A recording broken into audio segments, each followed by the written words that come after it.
Hare Krishna, Namaste, Chapter 18, Sloka 66, Part 56. Sarva-dharmān parityajya, ekaṁ śaraṇaṁ vraja, ahaṁ sarva-pāpebhyo, mokṣayiṣyāmi śucaḥ. Abandon all varieties of religion, and just surrender unto me. I shall deliver you from all sinful reactions. Do not fear. Before we end the topic on the 4 regulative principles and to get to the Atma Vivaha topic, we like to clarify few things from the previous session to avoid any misunderstanding.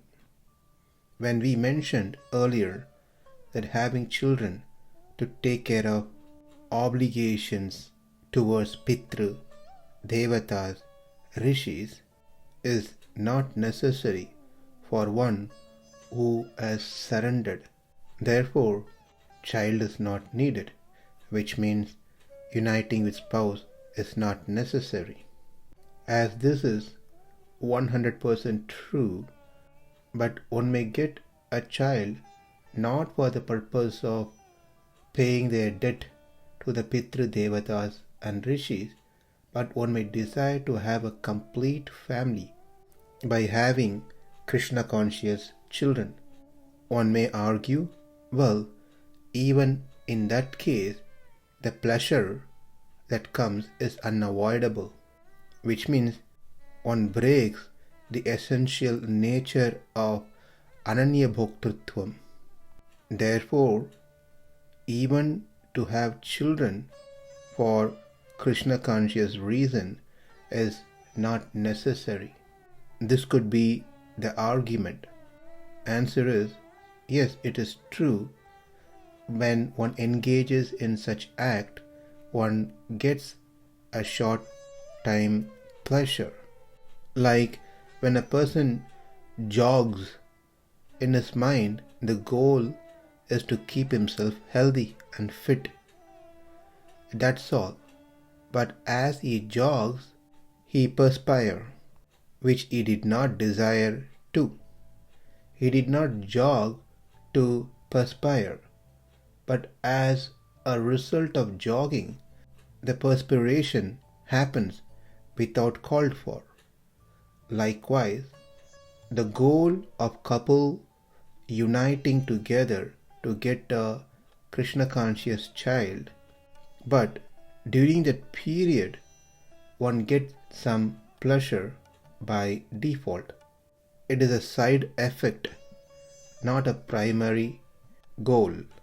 Just like a person jogs, the primary goal is to keep himself fit, but the side effect of that is getting sweats. When one gets engaged in devotional services, there are good times and there are unexpected times. Not to say bad time, because everything is done in devotional service is auspicious. The service may give some challenges, pains, struggles, etc. But one who does that service takes it as Krishna's mercy and do not give up that service. Do not get upset. Do not get distressed or depressed, because performing devotional service is the goal. The uncomfortable situation that happens during that certain services are not seen as an obstacle, rather taken as Krishna's mercy. Likewise, when one does some devotional service, one may get some pleasures, some joy. Those pleasures and joys are also taken as Krishna's mercy, and one should not get controlled or carried away by such joy and pleasure which comes through certain services. Let's take some simple examples. We may be engaged in cutting vegetables for the feast. one may cut their finger, or one may take up a bigger project like building a temple and feel stressed, or when one performs a fundraising for festivals, one may be challenged with so many difficulties of collecting the fund.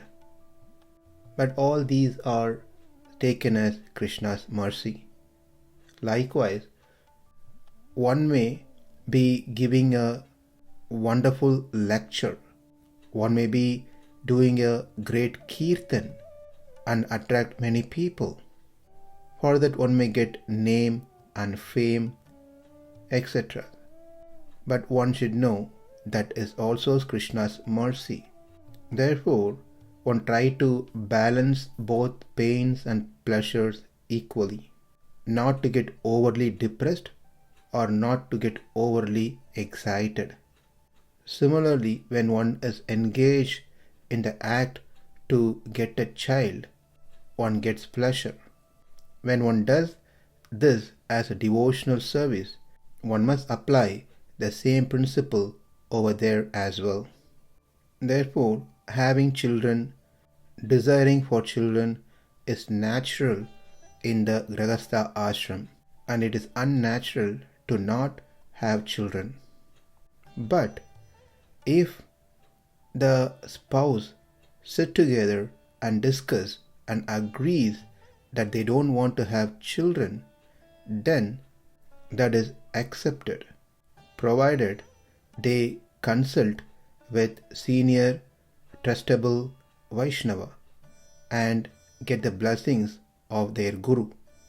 But at any case, just one spouse, either husband or wife, cannot make a decision. It has to be a combined decision without force and with the blessings of Vaishnavas. The principle of Ananya Bhoktrutvam is a top order. One must gradually raise to that platform. Otherwise, even enjoying the nature doesn't fall into Ananya Bhoktrutvam. While walking, one may get a cool breeze and find some joy. That is also Anya Bhoktrutvam, outside of Krishna's enjoyment. One may like to eat a specific food item which falls under Anya Bhoktrutvam. One may work on a particular type of job or a task because they like it. It is also Anya Bhoktrutvam. One may like certain type of music, kirtan, bhajan. Even though they may be devotional, still a specific liking is there on certain things, which all falls under Anya Bhoktrutvam. One may like certain types of cars, a specific configuration of house. One may like their spouse to be looking in certain way. There are many things which falls outside of Ananya Bhoktrutvam. One must practically think which stage we fall into. One must accept, should not simply act falsely in the stage of Parabhakti, Parajnana and Paramabhakti. Ultimately, all the practicing devotees' desire is to get to that stage of Ananya Bhoktrutvam, Ananya Upayatvam. But the question is, are we in that stage right now? Or are we pretending to be like that, where only putting constraints on certain things and being liberal on other things? In the night or in darkness, are we getting reminded of Krishna who's dark? Or are we afraid of darkness? Not everyone is like that great sage Embar. Embar is a cousin of Sripad Ramanujacharya. He is also known as Govinda Bhattar, Govinda Dasar and Govinda Perumal.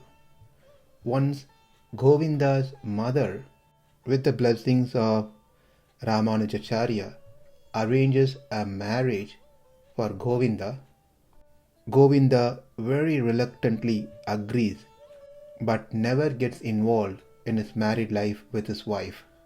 So his mother went and complained to Sripad Ramanujacharya. Ramanujacharya gave a specific instruction to Govinda that he must involve with his wife in ekaṁ. Following the instructions of Ramanujacharya, Govinda Perumal goes to his wife that night. But within few minutes, he comes back, goes to Ramanujacharya and said, there is no ekaṁ. Ekaṁ means a secluded environment where no one else is there except oneself, or in this case, except him and his wife. But a dedicated room was given to Govinda and his wife to unite that night.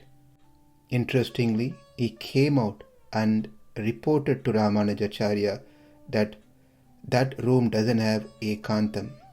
Ramanujacharya asked, who else were present there? Besides you and your wife, what is the problem?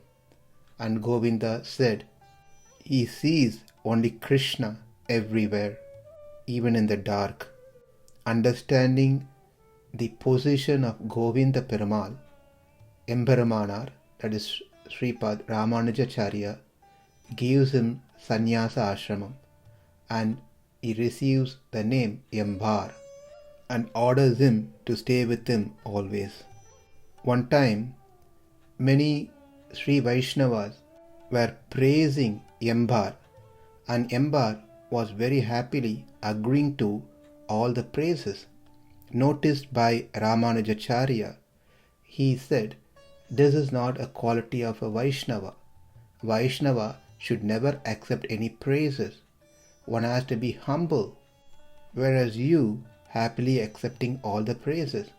In response, Embar said, my dear Lord, these glories that I am accepting is not mine, it is yours. By not accepting these glories, I am denying the mercy of yours flowing in me. These glories are actually yours, not mine. Ramanujacharya, understanding the mood of Embar, praises Embar for his Acharya Bhakti.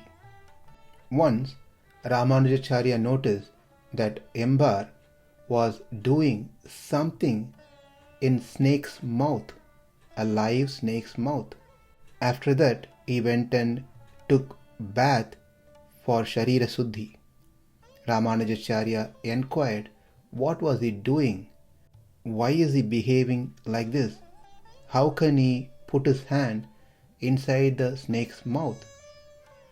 In response, Embar said, the snake had a thorn in its mouth and I was just removing it.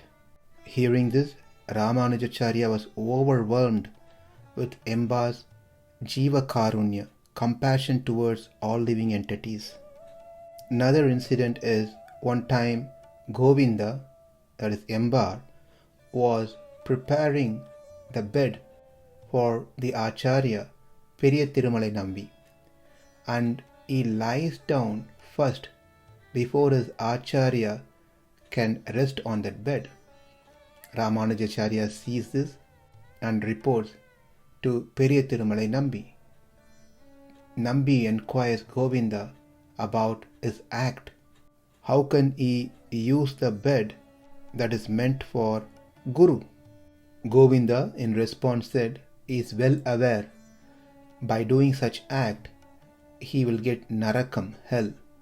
But he doesn't mind to go to hell, but he wanted to make sure the bed is very comfortable.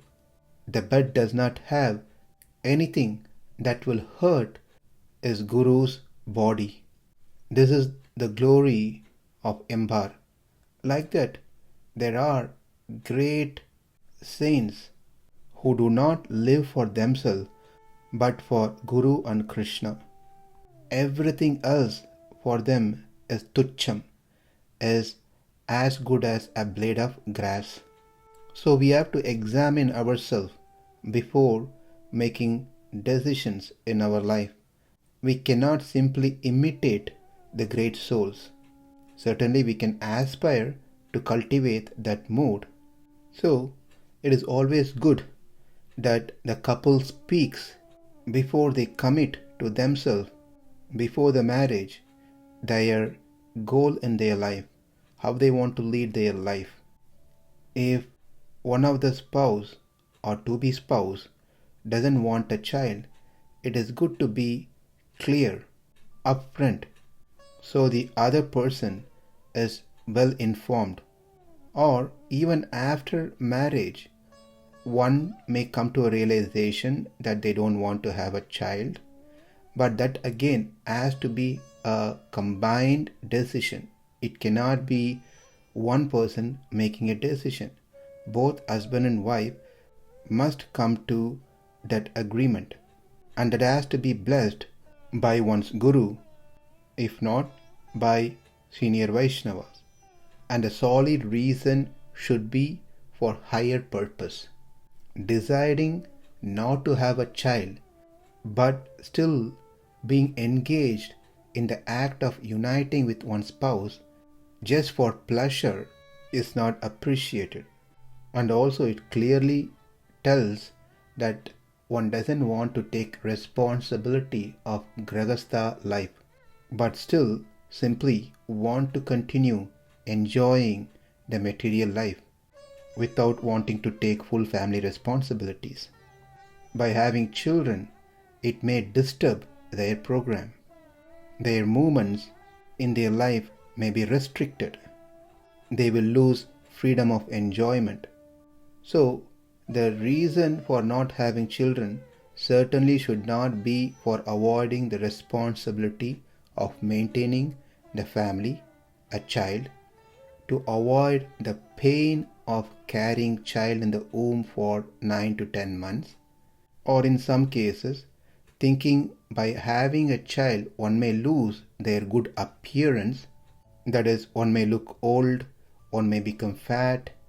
Those can't be the reasons. Or to save money for the future retirement, because if one has children, then maintaining children are expensive. Or not to enjoy oneself in peace, because children may become at times a botheration. None of these things should be the reasons for not having a child. The reason should be clearly for the highest purpose in life. And after years, when the time passes, one should not repent that they made a wrong choice.